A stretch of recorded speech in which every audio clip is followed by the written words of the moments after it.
ওকে, এই এপিসোডে আমরা দেখব স্যাস কিভাবে style.scss ফাইলে লিংক আপ করাতে হয়। আমরা যদি স্যাস যে ওয়েবসাইটটা আছে, স্যাস ল্যাঙ্গুয়েজ, মানে এই ওয়েবসাইটটাতে যদি আমরা আসি এবং লার্ন স্যাস এইটার টপিক সবগুলো আমাদের কভার করতে হবে। তো এইখানে আমরা যেটা করতে পারি সেটা হচ্ছে যে পার্শিয়ালস। হ্যাঁ, এই যে পার্শিয়ালস, তো দেখেন এখানে যে ব্যাপারটা হলো যে all a partial is a Sass file named with a leading underscore, মানে আপনি যতগুলো পার্শিয়াল ফাইল থাকবে সবগুলোর নামের আগে একটা আন্ডারস্কোর দিতে হয়। এটা আসলে একটা স্ট্যান্ডার্ড সিস্টেম, যে এই আন্ডারস্কোরটা দেওয়া থাকলে আপনার এই স্যাস ফাইলগুলো কোনো জায়গায় কনফ্লিক্ট করবে না।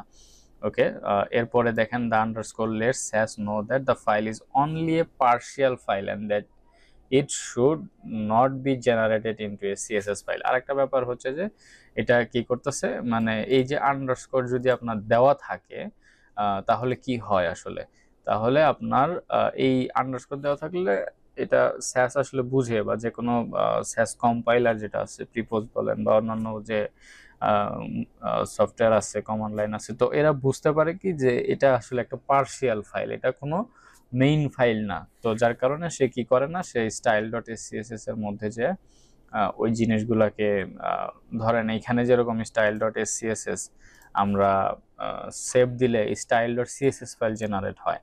হ্যাঁ, তো ধরেন এরকম কিছু কিছু কমান্ড লাইন দেখবেন, অনেক সফটওয়্যার আছে বা কমান্ড লাইন আছে, অনেক সময় হবে কি spacing.scss যদি আপনি সেভ দেন তাহলে কি হবে, এখানে এসে এই যে সিএসএস এর মধ্যে এসে স্পেসিং ডট এসিএস যেরকমটা এই যে দেখেন আমরা সেভ দিলাম, এই যে বেজের মধ্যে চলে আসে সবগুলা spacing dot ACS, theme dot ACS, CSS typography dot CSS, এই জিনিসগুলো চলে আসছে। তো এই যে এই জিনিসগুলো তো আসলে দরকার নেই, তাই না? সিএসএস এর মধ্যে আমাদের তো সবগুলো আসলে স্টাইল ডট সিএসএস এর দরকার, কারণ এটাই আমাদের মেইন ফাইল।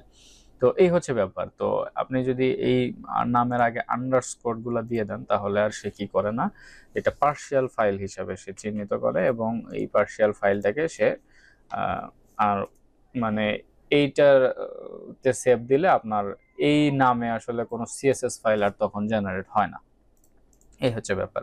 তো এখন এটা হচ্ছে টাইপোগ্রাফি। ওকে, ভ্যারিয়েবলসটাকে আমরা যদি রিনেম করে এই জায়গায় সবগুলাকে কি করলাম, একটা আন্ডারস্কোর দিয়ে দিলাম, একটা জাস্ট স্ট্যান্ডার্ড ওয়ে বজায় রাখার জন্য, এবং যেন কি করা যায়, সেভ করলে ওই নামে যেন কোনো ফাইল তৈরি না হয়।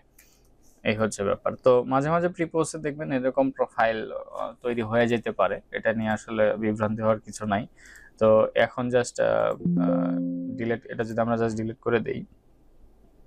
আচ্ছা, তো এখন এইটা করলে হবে কি, ধরেন আপনার যখন বড় প্রজেক্টে আসলে স্ট্যান্ডার্ড ওয়েতে আসলে কাজ করলে কি হয়, যেরকম গালতে বা কমান্ড লাইন ইউজ করে স্যাস কম্পাইল করাটাই কিন্তু স্ট্যান্ডার্ড, এবং ওইটাই আসলে বড় প্রজেক্টসের ক্ষেত্রে ওগুলোই করা হয়।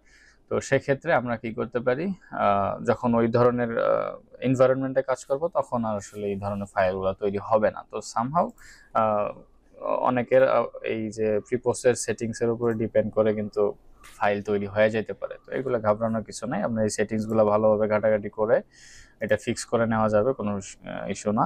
আচ্ছা, যাই হোক, তো এই হচ্ছে ফুটারে যদি আমরা কি করি, ফুটার ডট এসসিএসএস, এরপরে হচ্ছে আমরা কি করতে পারি হেডারে, ওকে, হেডার ডট এসসিএসএস সবগুলোর সামনে আমরা কি করলাম, ভ্যারিয়েবল দিয়ে দিলাম। তো এখন যদি আমরা ধরেন বাটন ডট এসসিএসএস বা স্পেসিং ডট, এখানে যদি একটা সেভ দেই এবং এইখানে যা যদি দেখি, দেখেন এখানে কিন্তু অলরেডি চলে আসছে, আমি যেটা বলছিলাম আর কি, যে স্পেসিং ডট এসসিএসএস সে কিন্তু কম্পাইল করে ফেলছে। তো এখন এখানে আমরা সেটিংস, ওকে, এখন ব্যাপারটা হচ্ছে যে যেহেতু আমরা প্রিপোজ আসলে লং টার্মের জন্য ইউজ করব না, সেজন্য আমরা এদিকে আমরা আসলে খেয়াল না করলেও চলবে, সমস্যা নেই। জাস্ট আমরা প্রজেক্ট যখন ক্লোজ হবে বা শেষ হবে তখন এই ফাইলগুলো আমরা ডিলিট করে দিলে হয়ে যাবে, এই ফোল্ডারগুলো সহ ডিলিট করে দিলে হয়ে যাবে, বা ডিলিট না করলে অসুবিধা নেই, ওইভাবে থাকলেও সমস্যা নাই, কারণ আপনার সিএসএস ফাইলে কখনো হাত দিবে না, এই হলো ব্যাপার।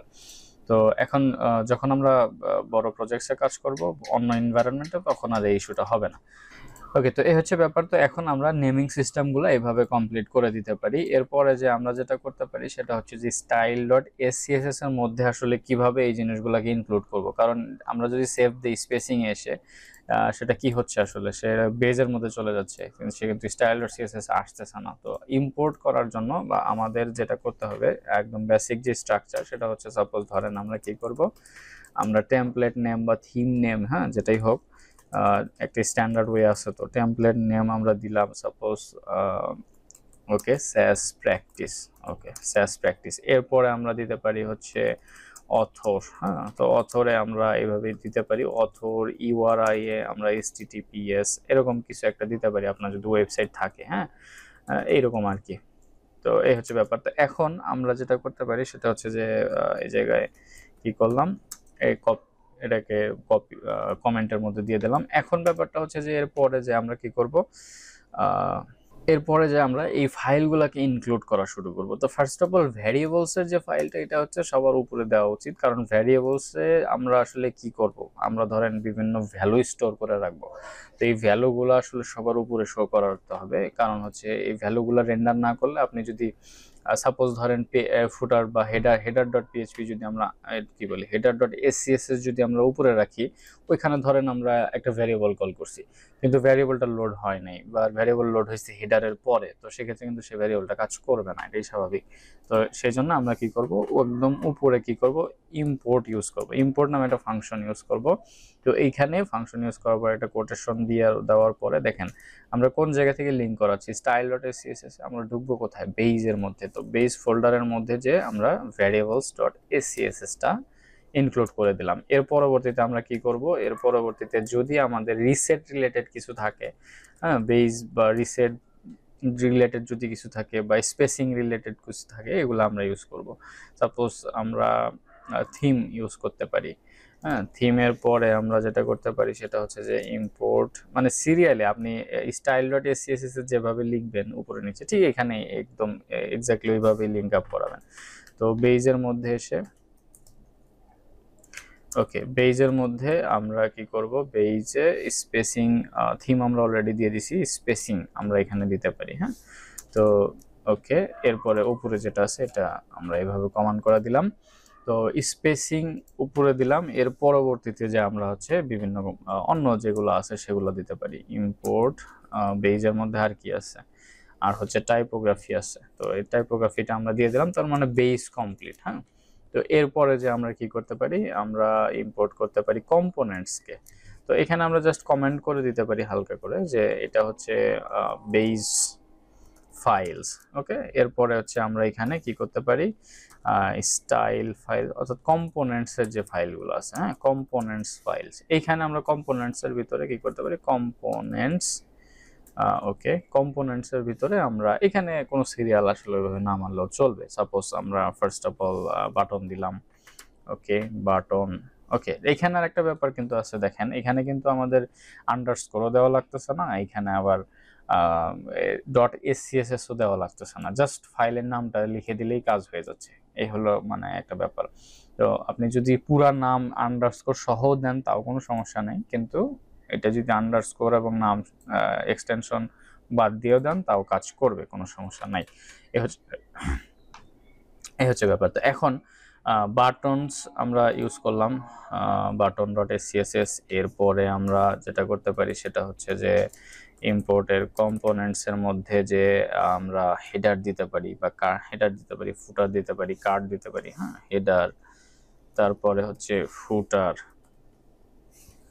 তারপরে আমরা কার্ড দিতে পারি, ওকে। তো এই বাটনের পরে একটা কমান্ড হয়ে গেছে, হেডার ফুটার কার্ড বাটন সবগুলা হয়ে গেছে। তো এই হচ্ছে ব্যাপার, আমরা কিন্তু স্টাইল ডট সিএসএস এ সবগুলো অ্যাড করে ফেলছি। তো এখন আমরা যদি কোনো একটা ফাইলে যা সেভ দেই তাহলে কি হবে, এটা কিন্তু অটোমেটিক্যালি স্টাইল ডট সিএসএস এই চেঞ্জ হওয়া।